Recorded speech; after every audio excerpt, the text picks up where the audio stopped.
আত্মহত্যা মহাপাপ। আর সে আত্মহত্যা করতে গিয়েছিলেন আমাদের সবার প্রিয় বৈজ্ঞানিক জগদীশচন্দ্র বসু। বিস্তারিত কথাগুলি এই বোনটার মুখ থেকে শুনুন।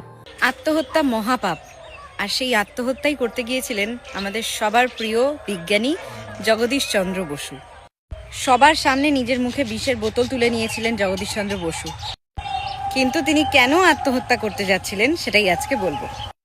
জগদীশচন্দ্র বোস তখন লন্ডনে অনেক বিদেশি বিজ্ঞানীদের মাঝে নিজের আবিষ্কার রাখতে গেছেন, নিজের আবিষ্কারকে সত্য প্রমাণ করতে গেছেন। একে একে বিদেশি বিজ্ঞানীরা তাদের নিজের আবিষ্কার প্রমাণ করে ফেলেছেন। এবার পালা জগদীশচন্দ্র বোসের। আর তিনি প্রমাণ করতে চেয়েছিলেন যে গাছেরও প্রাণ আছে এবং তারাও কষ্ট পায়, তারাও যন্ত্রণায় ছটফট করে।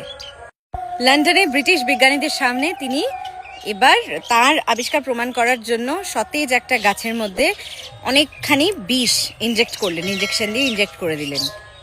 এদিকে পেছনে বড় স্ক্রিনের মধ্যে গ্রাফটা আসবে যে কখন গাছটা ছটফট করছে বা গাছটার আদৌ অনুভূতি আছে কিনা। বিশাল বড় হল রুমে সব বিজ্ঞানী ভর্তি, মানুষজন ভর্তি, সবার দৃষ্টি সবার নজর তখন ওই এলইডি স্ক্রিনের ওপরে যে কখন গ্রাফটা নড়ে উঠবে আর কখন দেখা যাবে যে গাছটা ছটফট করছে। কিন্তু কি আশ্চর্য ব্যাপার, কিছুই হলো না। মানে 1 মিনিট কেটে গেল, গোটা 2 মিনিট কেটে গেল, কিন্তু কোনো কিছুই গ্রাফে ধরা পড়লো না। আর ওই 2 মিনিটের মাথায় শুরু হলো হাসাহাসি। সব বিজ্ঞানীরা একেবারে মারাত্মক হাসাহাসি করতে থাকলেন জগদীশচন্দ্র বোসের ওপর। এদিকে জগদীশচন্দ্র বোস ভাবছেন যে হচ্ছেটা কি, খারাপটা কি আছে? এলইডি স্ক্রিন খারাপ, গ্রাফ যে পরীক্ষা করে সে মেশিন খারাপ, নাকি আদৌ তার আবিষ্কারটাই ঠিক নয়? তিনি তো একবারে কনফিডেন্ট যে আমার আবিষ্কার ভুল হতেই পারে না, আমি সত্যি করেই গাছেদের প্রাণ আছে এবং গাছেদের অনুভূতি আছে। এদিকে ব্রিটিশ বিজ্ঞানীরা তখন তার মজা করতে থাকলেন, মজা করতে করতে বললেন, তোমার যন্ত্রপাতি সবই ভুয়া, সবই নকল, এগুলো কোনোদিন কোনো কাজ হবে না, কিচ্ছু হবে না, আর তুমি বেকারই মানুষের সময় নষ্ট করছো।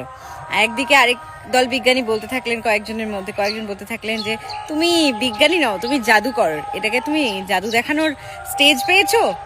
আর একজন ভারতীয় হিসেবে জগদীশচন্দ্র বসু এই অপমান কখনোই মেনে নিতে পারেননি।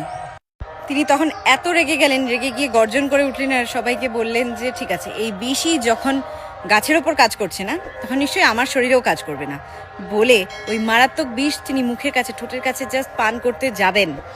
ঠিক এমন সময় গ্রাফটা ঠিকঠাক রেজাল্ট দিল। গ্রাফটা দেখাতে থাকলো যে গাছটা যন্ত্রণায় ছটফট করছে এবং গাছটাও সেই সময় একেবারে নেতিয়ে গেল। আসলে বিষটা কাজ করতে দেরি করছিল। এদিকে গাছটা তরপাতে তরপাতে কুঁকড়ে মৃত্যুর কোলে ঢলে পড়ে, ঠিক মানুষের মতোই।